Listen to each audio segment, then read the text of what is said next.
Carmella-T. So I was trying to go live earlier and I did a whole video. So, so I decided I'm going to redo it because it is actually on my phone, so it would have to be transferred and this and that. So I really want to share something. I want to share a few things with you, and I think you're going to absolutely love. But first, before we do that, I just want to share how beautiful our beautiful petunia that we just transferred the other day is doing.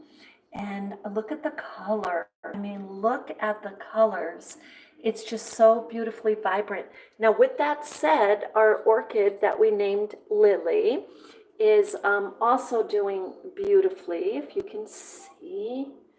And I imagine those will stay in bloom for, I'd say, another week. It could be another couple weeks. So thank you so much for having a coffee with me this morning. And I am just so grateful to have you with me today. So if you are new to the channel, we create with all recycled materials, fabrics, and supplies. And wait till you see what I have for you today. So, but before we even go on with that, what I want to do is share with you that when we recycle, we significantly increase or decrease, and I'm going to say increase. We're going to increase the benefits of our beautiful breathing air, our beautiful land, because we're extending the life of an item. So we're not adding it to the landfill, and we are, because we're not adding it to the landfill, it's not breaking down and emitting more greenhouse gases. So with that, sorry, I'm just getting this little area clear so I can share with you. So what I made today, actually last night, and then I woke up early and started working on them again, and I wanted to just jump on there and share with you, is little gnomes. Now, for any of you who are just interested a tiny little bit in gnomes, you're going to get a kick out of these. So, but before we go into that, because they're all recycled, okay. So, but again, yes, we extend the life of the recycled item, and it is a huge, significant way you and I can contribute to making our earth healthier. So if you're coming back, thank you for coming back. I hope that you're getting your summer projects underway. You're able to find some time to work on your beautiful projects. A good number of you have shared with me. Well, good morning. Thank you for being with me.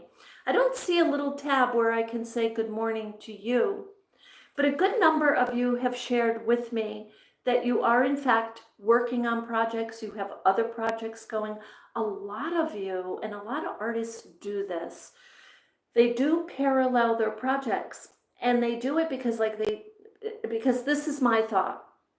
My experience is that when we're working on something, it's like, if you're not working on it, if you're not doing the application, I believe anyway that you really can't develop that particular project or whatever you're doing.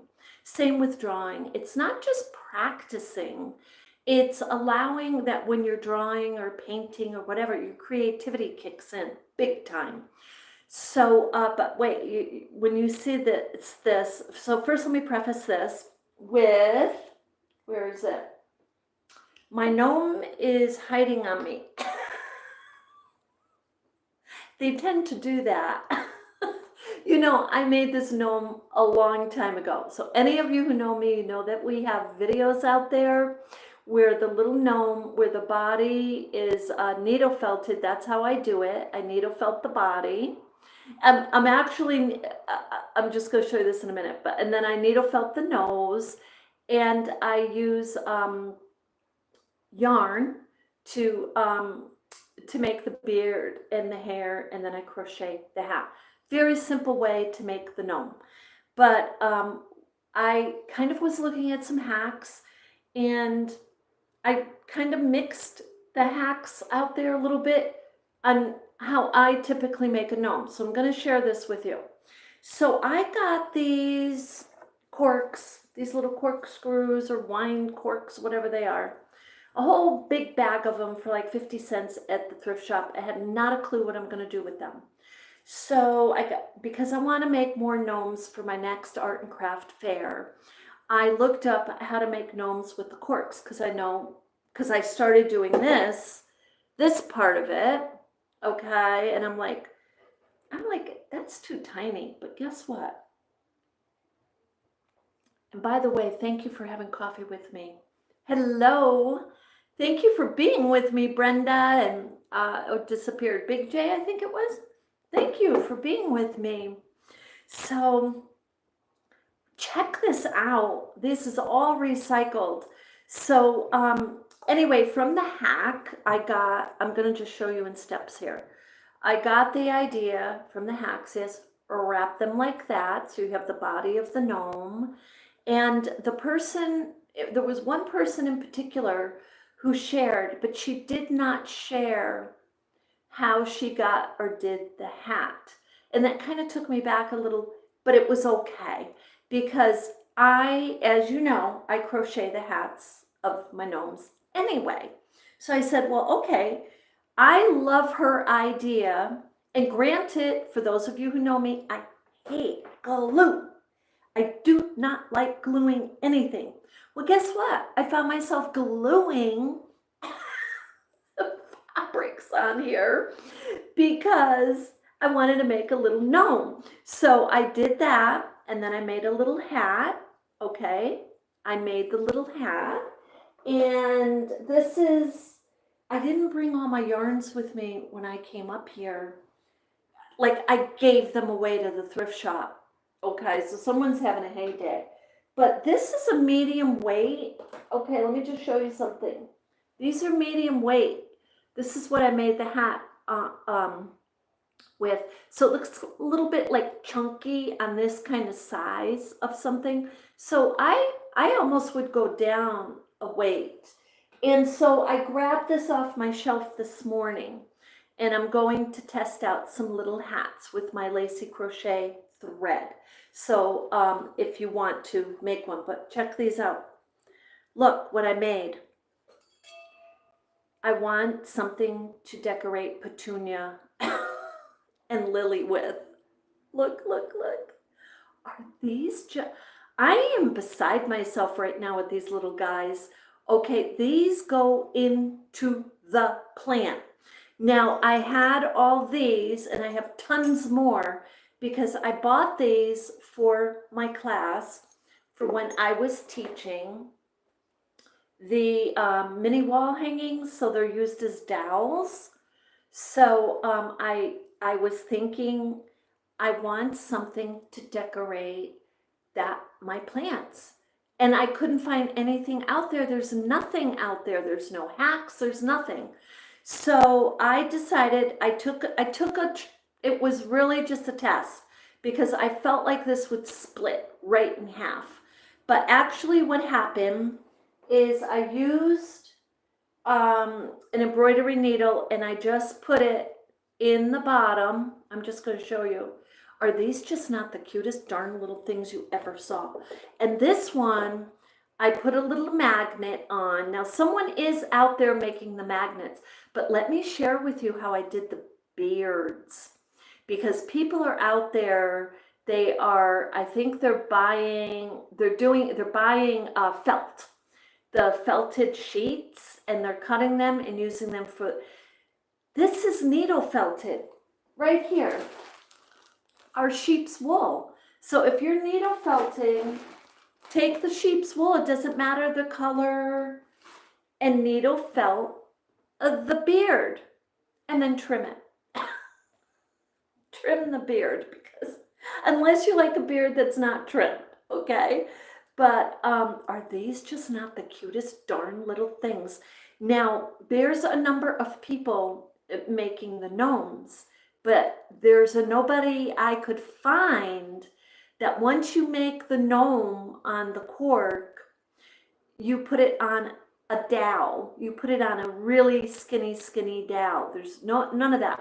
They are also gluing the bead for the nose. So I took that and I'm like, okay, here I'm gluing the bead. But they're, like I said, they're using fabric, which you could. You could use fabric. You could use, like this one, I used yarn for the beard. So you could use the yarn. Or you can do like I do and just needle felt a tiny little piece and cut it, and yes, glue. Like I said, I'm not crazy about gluing, but yes, a lot of these little pieces, these pieces are glued, but they are also handmade. The hats are handmade. The beards are needle felted. We're using scrap fabric. We're using scrap beads. This is all recycled, and they are just the cutest dog. I'm gonna make a bunch more today. These don't take too long to make.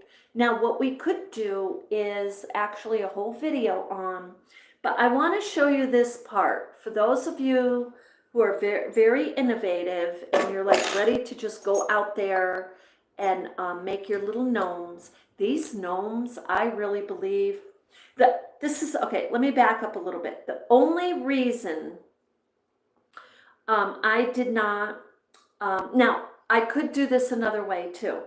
I could, just like this gnome, you see the size difference though? And the reason I made these tiny little gnomes is I wanted to use up the cork, the little corks there. And these are so darn cute.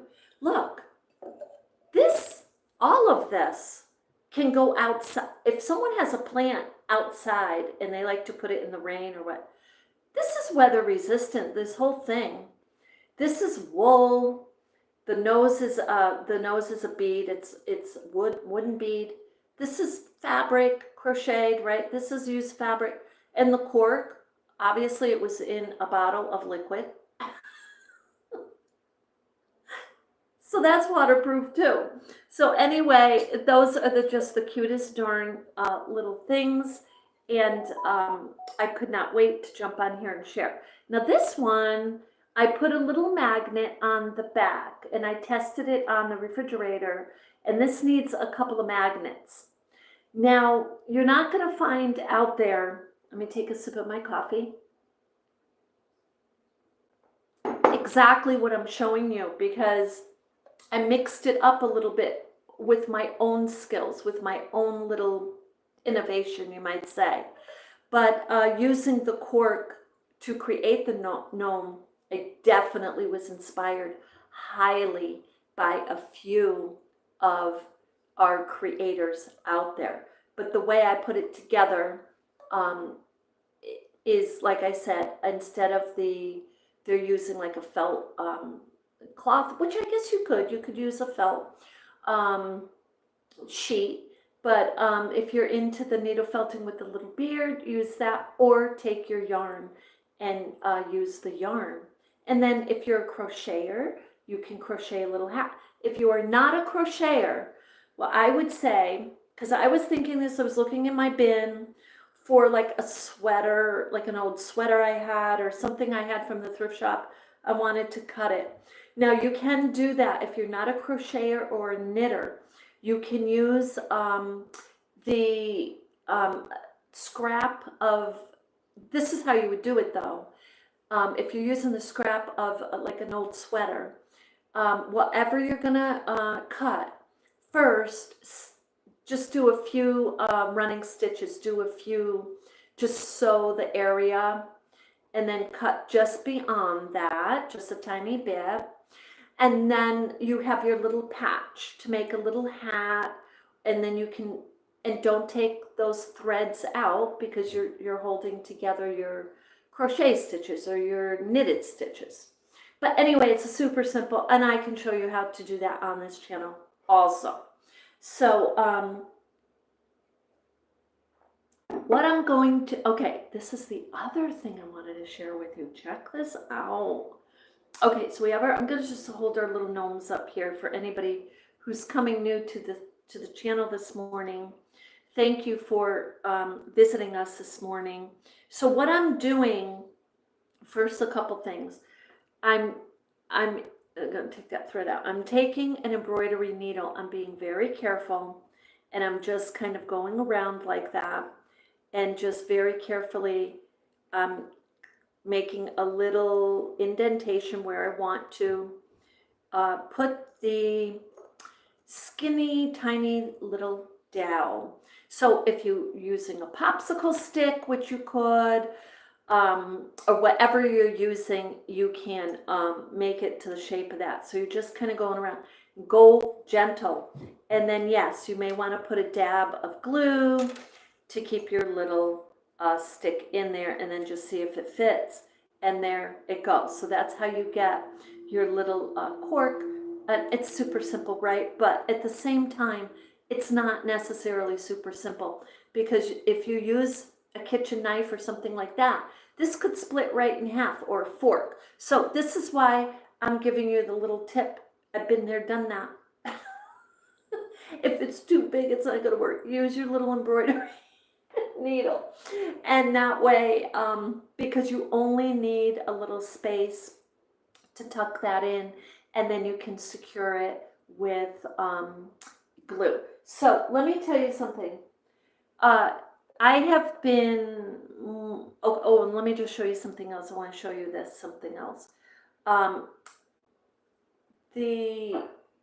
This, let me take the bunny here, this one. And the bunny, that bunny's too big. We'll take this one. So the other thing you can do with this is you can use the cork, leave it there. And yes, you can put your little pumpkin on there. So mind you, I'm thinking these are going in a planter. This is a flower pot decor. It could be garden decor. So you could do that. Or you could take the pumpkin and you can needle felt the pumpkin and put it directly, you see? I'm not going to do it now because I don't have space in there for that. But you can put it directly on this and make that decor like that. So let me just show you. There's other little, look how adorable, seriously. I can't even stand it. I mean, that's cute. Okay, so it's another pumpkin, but you can make your bunnies and put it on there, or you can put the bunny on a dowel. These dowels, look, these are 99 cents. When I teach, I don't charge anything to the organization, and they ask, do you want us to help with supplies? Do you want us to pay you? No. These are pennies, and yes, these are at Walmart. But you can use sticks on the ground. You can use old pencils. They sell bags of pencils for $1 at the thrift shop. So you take the dowel. Look, you can put it. I can't do this on the bunny right now, but I'm trying to keep the gnomes in the picture because these are just the cutest. You have any questions on the gnomes, guys? Or is it just me all excited over the gnomes? So, okay, what you would do with your needle felted, you can do a bunny like this, a bunny in the garden, okay? So let's do the bunny. Let me get so I'm going to get my embroidery needle again, and I'm going to go down underneath, right in the center, and I'm just gonna kind of put the embroidery needle in the center. And you're like, well, Carmella, that's not going to make anything. Remember, with needle felted, anything needle felted, it can be cut, it can be sewn, it can be glued, it can be whatever. It can be embroidered. Remember we did our Boro inspired bear. So I'm just kind of going like that. I'm just kind of making a little hole. We'll see if that's going to be sufficient, and a little bit. Oh, yes. Now, and what I would do, is that just not too darn cute? So this is what's happening to me. I am shifting. And no, not like a shapeshifter. I am shifting my interest of, yes, totally eco art, but more into eco art. I want to make things to decorate the garden, to decorate indoors and outdoors, okay? These, now you say, well, wait a minute, Carmella, your needle felted bunny is not going to be okay outdoors. No, this won't be. And unless it's what they call boiled, they do a boiled felt type of deal. But no, this one would be indoor in your planter. These guys, you could get away with putting these outside, absolutely. And the reason is they are not 100%. Okay, you see their body, the inner body is a cork, which is totally waterproof. So they would be okay outside. So when you get your fabric glue, make sure it's, read it and everything, because there are different fabric glues. So you want to make sure whatever glue you get, it's okay out in the elements. And there's a super glue. If you get that, wear gloves. Okay, so with that, I wanted to share these. And with this one being a little magnet, I'm going to put another magnet, because I went and put it on my kitchen, my refrigerator, and it did definitely stay. However, I felt like it could be stronger, so this is a little magnet. So I'm going to add another one. And you're probably saying, well, Carmella, why don't you just go out and buy larger ones? Because I got all these. And I've had these for a couple of years. The package was gifted to me. So I've had those. So this size mouse might be a little bit better to put a magnet on. So yeah, I'm doing home decor. I'm doing the magnets. I'm doing the flower pot decor. So I'm so grateful that you're with me today. And do you have any questions out there? I'm so happy to be live. I was trying, like I said, I was trying to go live, and what did I have? Oh, on my phone. And so that kind of gets a little stuck here and there. And at least since I've been up here. So we've been doing a little, what do you want to call, house cleaning, a little investigating, type of deal. And so anyway, with that, I hope you have an absolutely beautiful morning. Thank you so much for being with me. I am so happy to be on here. We will be doing the chakra meditation. I figured out how to do it. I wasn't sure if I should have music or not, but I think because we're going to do chakra and Boro inspired, we're going to take one color at a time. And at the beginning of each video, we will review what all the colors mean. And then we'll select our next color. It'll be a whole series. So with that, I hope you have an absolutely beautiful day. And I send you love and light.